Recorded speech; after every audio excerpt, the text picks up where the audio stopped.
Hello friends, આજે બનાવ્યા છે મેં ખાટા ઢોકળા. જનરલી ઢોકળા ચણાની દાળ અને ચોખાના બને છે, પરંતુ આજે મેં તેમાં અલગ અલગ દાળ લીધી છે અને બનાવ્યા છે. તો ચાલો આપણે જોઈ લઈએ કે મેં કઈ રીતના આજે ઢોકળા બનાવ્યા છે અને તેની સાથેની જે ચટણી બને છે તે પણ હું આજે જણાવીશ. તો સ્ટાર્ટ કરીએ. તેની માટે મેં લીધા છે ચોખા, અડદની દાળ, ચણાની દાળ, તુવેરની દાળ અને મગની દાળ. ઢોકળામાં એક માપ હોય છે, 3 વાટકી ચોખા અને 1 વાટકી દાળ. તો આપણે લઈશું 3 વાટકી ચોખા અને 1 વાટકી મિક્સ બધી દાળ અને તેને ખૂબ સરસ રીતે મિક્સ કરી દઈશું. આને મેં પલાળ્યા નથી, પરંતુ એને મેં ઘરઘંટીમાં પીસી નાખ્યું છે. એટલે ઘરઘંટીમાં પીસીએ તો આપણને વાર લાગતી નથી કે ચલો પલાળવાની ઝંઝટ કરીએ કે તો તેના માટે મેં જે પહેલાં પીસાવડાવી લીધું છે, હવે આપણે તેનો આથો લાવીશું ડાયરેક્ટ. તો હવે આ લોટમાં મેં છાશ નાખીને ખીરું તૈયાર કર્યું છે. તમે તેમાં દહીં નાખીને તેની ઉપર થોડું પાણી એડ કરીને પણ ખીરું તૈયાર કરી શકો છો.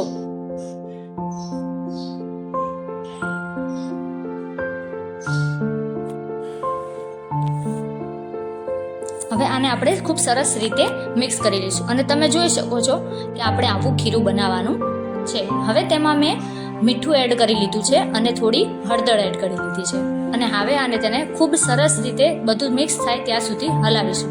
તમે જોઈ શકો છો કેટલું ખૂબ સરસ રીતે મિક્સ થઈ ગયું છે. તેની આવી જ કન્સિસ્ટન્સી રાખવાની છે. હવે આપણે તેને એક બાજુ મૂકી દઈશું.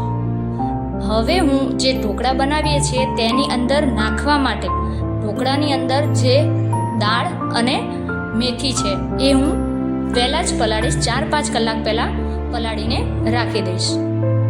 એટલે મેં એક બાઉલમાં મેથી દાણા 1 ચમચી અને 2 ચમચી ચણાની દાળ લીધી છે અને તેને આપણે 4 થી 5 કલાક માટે પલાળવા મૂકી દઈશું.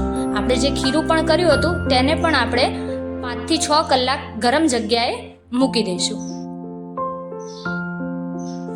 હવે 5 થી 6 કલાક બાદ તમે જોઈ શકો છો ખીરામાં કેટલો ખૂબ સરસ આથો આવી ગયો છે. હવે આપણે તેને ખૂબ સરસ રીતે મિક્સ કરી લઈશું.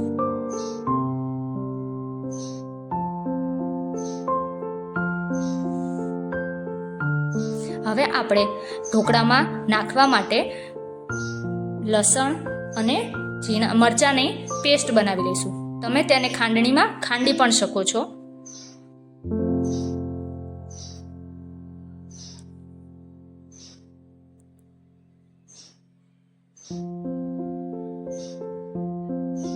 અને પેસ્ટ થઈ ગયા બાદ આપણે તેને ખીરામાં એડ કરી દઈશું.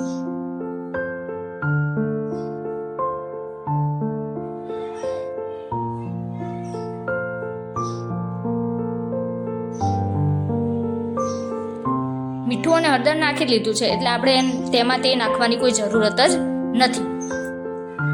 હવે આપણે તેમાં જે મેથી દાણા અને ચણાની દાળ પલાળી હતી તેમાંથી પાણી કાઢીને તે પણ આપણે તેમાં એડ કરી લઈશું.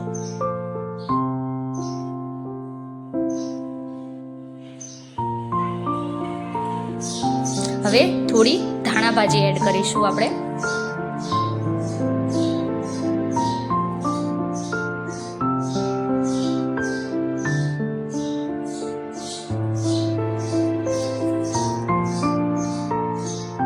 હવે આ બધું છે આપણે સરસ રીતે મિક્સ કરી લઈશું.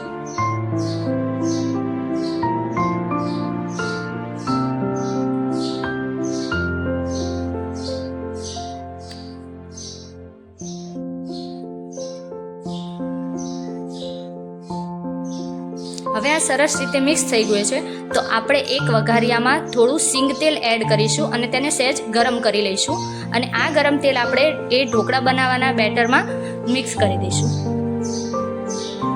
અને સરસ રીતે મિક્સ થાય ત્યાં સુધી આપણે એ બેટરને હલાવી લઈશું.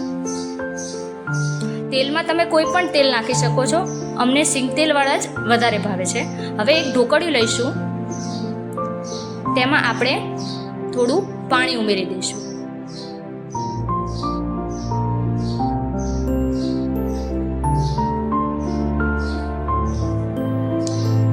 એ પાણીમાં હું લીંબુ એડ કરું છું. તેનાથી શું છે કે કાળાશ નથી થતી અને ઢોકળિયું પણ ખૂબ સરસ એવું ને એવું જ રહે છે. કોઈમાં કાળાશ થઈ જાય છે તો કોઈમાં. હવે પાણી ગરમ થાય છે ત્યાં સુધી આપણે ઢોકળિયાની થાળી ગ્રીસ કરી લઈએ તેલથી.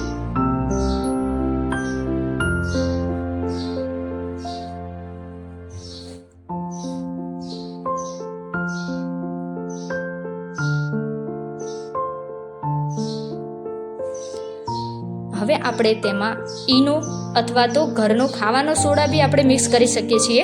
મેં આમાં ખાવાનો સોડા મિક્સ કર્યો છે, ઈનો નાખ્યો નથી. અને ખાવાનો સોડા મિક્સ કર્યા બાદ આપણે એને ખૂબ ફટાફટ જ હલાવી લઈશું અને તેને થાળીમાં ભરી લઈશું.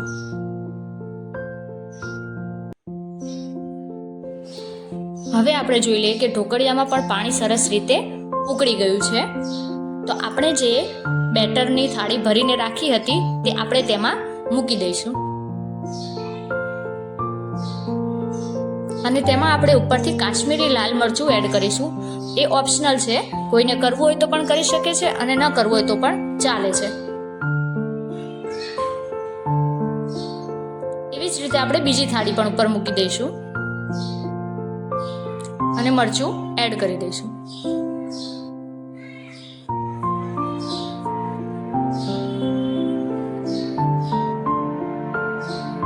હવે ઢોકળિયાનું ઢાંકણ બંધ કરી દઈશું અને તેને 10 થી 15 મિનિટ માટે મૂકી દઈશું.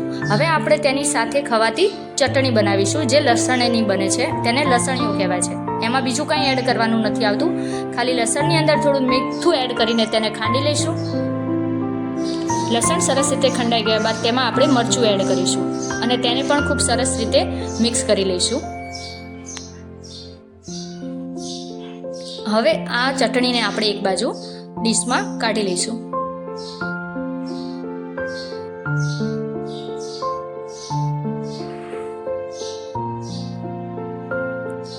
હવે તેમાં આપણે સ્વાદ પ્રમાણે મીઠું નાખીશું.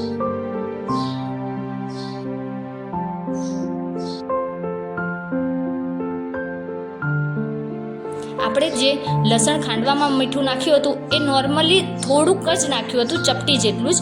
આમાં હવે આપણે સ્વાદ પ્રમાણે નાખીશું અને તેની ઉપર આપણે સિંગ તેલ એડ કરી લઈશું અને હવે ચટણીને ખૂબ સરસ રીતે મિક્સ કરી લઈશું. આ જોઈ શકો છો તમે કેટલી ખૂબ સરસ રીતે તેલ સાથે મિક્સ થઈ ગયું છે અને ત્યાં સુધીમાં આપણા ઢોકળા પણ તૈયાર થઈ ગયા છે નહીં એ જોઈ લઈએ. બફાઈ ગયા છે. હવે આમાં ઉપરથી આપણે સિંગ તેલ એડ કરીશું.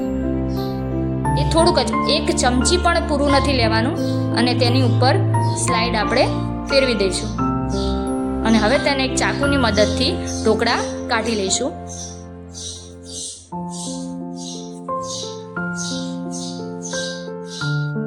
આ ઢોકળાને તમે થોડી વાર બાદ કે બીજા દિવસે પણ વઘાર પણ કરી શકો છો. તો તૈયાર છે આપણા ખાટિયા ઢોકળા જે આપણે મિક્સ દાળમાંથી બનાવ્યા છે, અલગ અલગ દાળ લઈને.